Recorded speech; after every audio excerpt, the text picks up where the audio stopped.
لپاره د خټک سیاته شي چې د غم دنیا کې استوګن نه یم ګویم اصلی د دې شمن نه یم او ستا د زمانو په ما نن کړی دی د پرستانه کې رامن نه یم دولت اسټیج نه نویا کومه چې پښتونخوا وطن کې یا پښتانه د دنیا په کوم یو کوچ کې هم چې اوسېږي د عزت د احترام او د عمل ژوند تر هغه وخته پورې نشي د دې نصیب کېدی تر څو پورې چې زموږ په لوی کور افغانستان کې امن نه راغلی تر څو پورې چې زموږ په لوی کور افغانستان اختیار د افغانستان د ولس دی او تر څو پورې چې دا د پاکستان د ریاست د ګوراګو د اختیار نه موږ افغانستان نه یې ازاد کړی امن نشي راتلی ملګرو دا هم یو حقیقت دی چې د افغانستان د ولس نه واک و اختیار اخیستل شوی دی هغې واک اختیار اوس په خپل لاس کې نه دی دلته د پاکستان ریاست پروسس ناست دی هغه د افغانستان فیصلې کوي اوس چې څو پوره د دې پاکستان د ادارو پروسس دلته ناست دي په افغانستان کې هم سټیبلیټي نشي راتلی هلته هم خلک ښه ژوند نشي لیدلی هلته هم امن نشي راتلی بل پښتانه دلته هم امن نشي راتلی نو یو به زما خپل تجویز دا وي چې دا جرګه دا مطالبه وکړي چې د لویې جرګې له لارې په افغانستان کې د جمهوریت د بېرته بحالولو لپاره دا جرګه خپل سفارش وړاندې کړي او د افغانستان د اساسي قانون د بحالولو لپاره باید دا جرګه قرارداد دلته پاس کړي او بیا د افغانستان د تاریخ دا د افغانستان جمهوریت او د هغې د ولس د واک او اختیار د ژوندي ساتلو او د هغې د افتخار د بهر زمانه کې خیال چې پښتانه د دنیا په یو ګوټ کې هم خان د عزت او د احترام ژوند لرلی شي سیاسي قائدینو علما کرام او چې څومره هم سیاسي ورکران دلته په دې پنډال کې موجود دي ستاسو ټولو په اجازه ملګرو بحث ډېر وشو تاریخ هم ډېر بیان شو او زموږ د وطن غمیزه ده ظلمونه هم ډېر بیان شو په خبره باندې ټولو سره پورې دا یو حقیقت دی او موږ بار بار ویلي دي او دې ریاست هم د خپل عمل نه دا خبره بار بار ثابته کړې ده چې دا ریاست دا ریاست پاکستان دا د پښتنو یوه قتلګاه ده دا چې د کومې ورځې نه جوړ شوی دی دلته د پښتنو قتل عام روان دي په یو رنګ په یو نوم په بل نوم په یو شکل په بل شکل او دا هم د تاریخ استادان هم دلته ناست دي طالب علمان هم دلته ناست دي دا هم یو حقیقت دی چې دا سټیټ دا ریاست پاکستان دا یو غیر فکري ریاست دی دا یو انمیچرل سټیټ دی دا چې جوړ شوی دی نو د دې مقصد لپاره جوړ شوی دی دا کومه لوبه چې په ده کې دا شپېته اویا کاله شپږ اویا کاله نه وشو چې دا لوبه روانه ده دا د دویم جنګ عظیم نه پس دلته نه چې برطانیه روانه وه دا ریاست چې هم د دې مقصد لپاره استعمال کړی دی دلته دا ریاست هغه یو فوج تعمله کړی دی چې په هغې کې د پنجاب د جنرالانو اکثریت دی هر یو هغه عمل هر یو هغه سودا هر یو هغه پروجیکټ همیشه په ټیکا اخیستی دی په دې ټیکه لرې کې دا زما په خاوره اور بل کړی دی او زمونږ مینه یې پیکوته یې کړې ده نو په دې بحث زما په خیال د پښتونخوا وطن بچی بچی پوه دی او په دې موجوده وخت چې که څومره پوه دی زما ګمان نه کېږي چې د پاکستان له جوړېدو نه رواخ راتللو پورې به دومره په دې خبره باندې د چا سر خلاص وي. اوس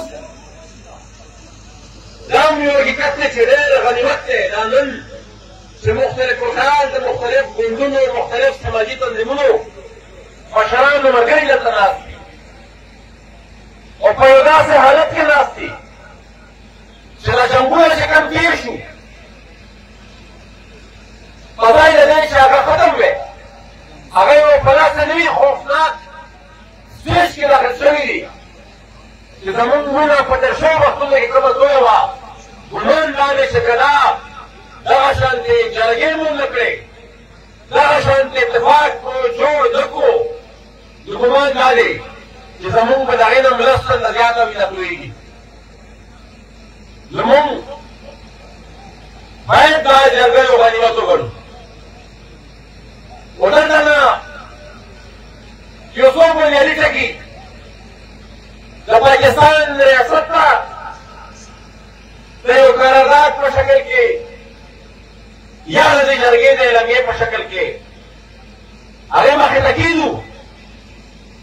او دا خبره ورته وکړو چې دا د پښتونخوا وطن د هر یو سوچ د هر فکر ترجماني ده. مګر درې څلور ټکي دي نو ولې باید دا په تعلق شي چې زما دا خاوره ده چې کومه میلټرایز کړې ده هر یو ښار یو چاوړې ده په هره کوڅه کې ستا یو کیله ده په هر دویم روډ باندې ستا یو چیک پوسټ دی او د کوم وخت نه چې را راغلي دي په کوم ټکي او د کوم مقصد خلاف یې راوستي دي هغه عمل دلته سوا شوی دی کوم شوی نه دی. دا د فوج دلته راوستو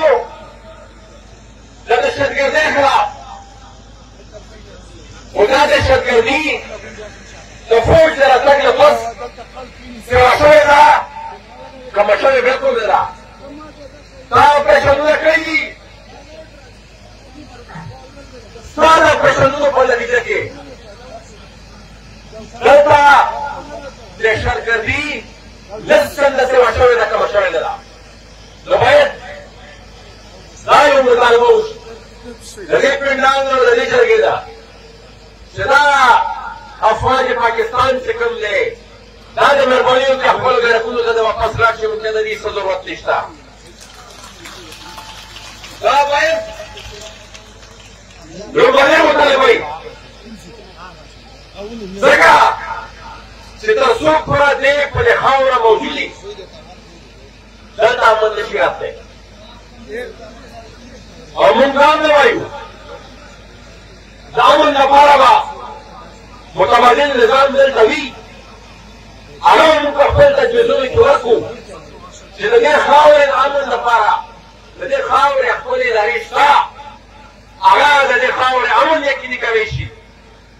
تاسو وویل زموږ په لږې مروت کې چې پولیس راووتو هغې دا یو مطالبه وکړه هغې وي چې فوج چې دلته نه وځي مونږ پوه شه او غلمي پوه شه لمونږ د دې جرګې نن باید دا خبره دلته لاړه شي چې تاسو مهرباني وکړئ بېرته خپلو برکونو ته لاړ شئ دا پښتونخوا خاوره پوه شه دا ولس پوه شه د دې ولس ادارې پوه شه او امن پوه شه. دویمه مطالبه دا زما تجاویز دي په دې کې د مختلف سوچ فکر خلک دلته موجود دی ضروري ده چې هر یو سر به هر څوک متفق وي خو دا د بل په نمایندګۍ مونږ خپل تجاویز دلته ابدو بیا چې کومه د اعلامیې لپاره کوم چې جوړېږي هغې کې به په دې باندې سلا کوو. دویمه خبره دلته د ډاکومنټري به تاسو ټول کتلي په هغې کې داسې یو واړه هم نه دی پاتې چې هغه دلته ډسکس شوی دی. دا د جنګ کاروبار چې په دې خاوره باندې کوم وشو دا د جنګونو بای پروډکټس چې کوم دي په هغې کې دا ورک خلک دي په هغې کې د خلکو د شهادتونه دي په هغې کې د خلکو د کاروبارونو نقصان دی په هغې کې د وران بازارونه دي دا جنګ څنګه راغی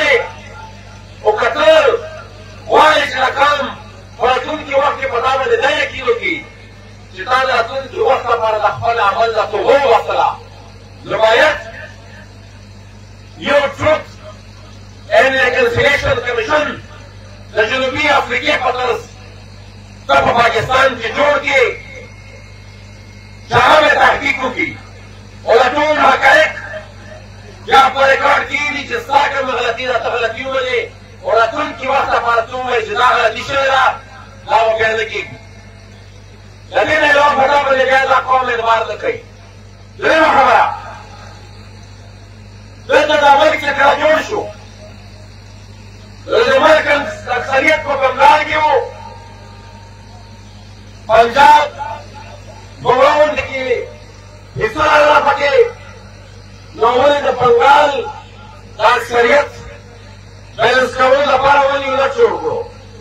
بیا هغه ولې یونټ هم چې د هغه نه کمزوري و په تعداد کې د هغه نه کم و بیا پیرګي راوسته چې د بنګال د دې دي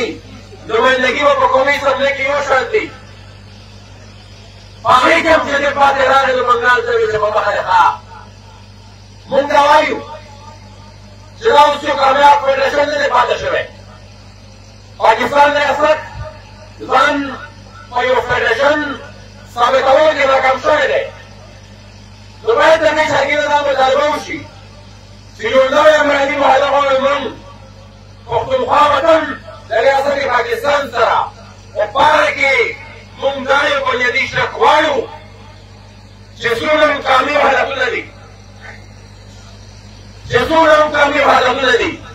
هر یو قومي وحدت ته به برابره نمایندګي ورکوي د پاکستان په قومي اسمبلۍ کې که سل کسان دي نو هغه عبادت ته به ته پنځه ویشت ممبران ورکوي بیا موږ دا ویلی شو چې او دا مسله مخکې کېدی شي که دا خبره به محکم کړې ده چې د پنجاب او په دې ملک کې مشته د نورو قومونو په منځ کې هغه رشته دا تقریبا ختمه شوې ده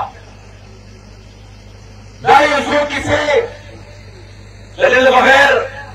زما نه کېږي خیال په طور یو سیاسي ورکر چې زموږ د ستونزو څه بله لار حل شته په دې پاکستان کې په دې ریاست پاکستان په دې چوکاټ کې زموږ د ستونزو د حل بله لار نشته او یو خبره دلته د پروګرام په اغاز کې هم د دې ذکر وشو چې پښتانه تقسیم کړل او یو په یو نوم بل په بل زموږ باید دا هم مطالبه وکړو چې په دې پاکستان کې موږ د پښتونخوا وطن لپاره یو وحدت غواړو موږ د پښتونخوا وطن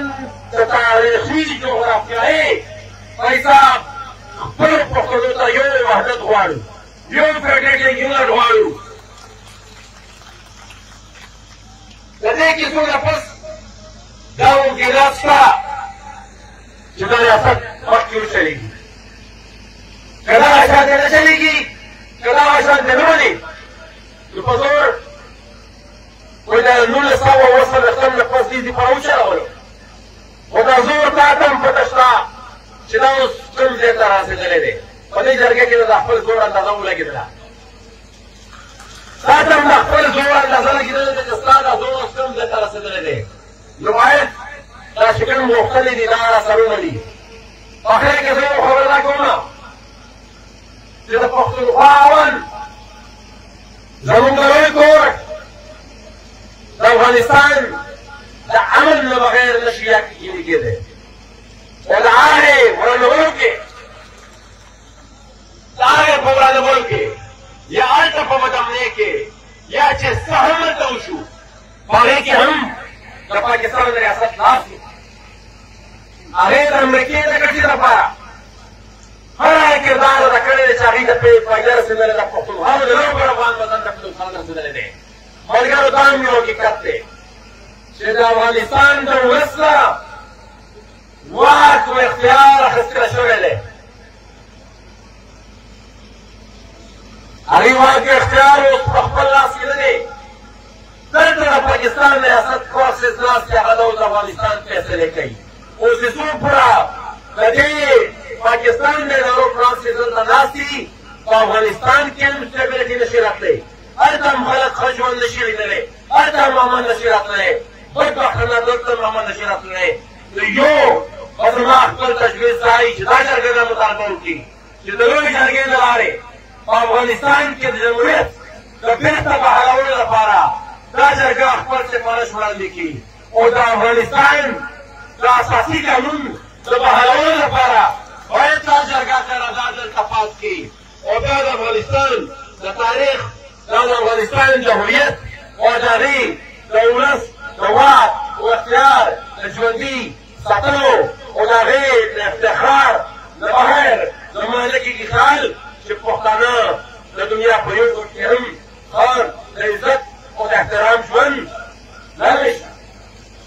نو دا پروجیکټ طالبان چې د پاکستان ریاست کوم جوړ کړی و ملګرو په دې باندې به هم ښه کوراو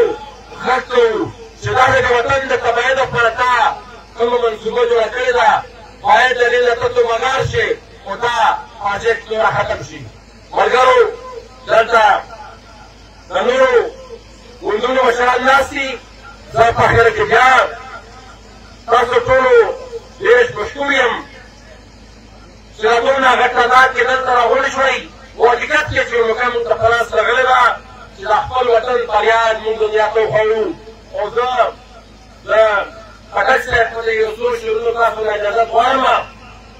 چې د غم دنیا کې استوګن یم ګویم از غیر د چمن نه یم. دا شعرونه ځکه وایم چې د خاورې کم ننګ وکړو کوم سهولت یې ورکړو د ټول پښتونخوا وطن ته نو هغې لپاره دا وایم چې ستا د زمونو په موږ ننګ کړی دی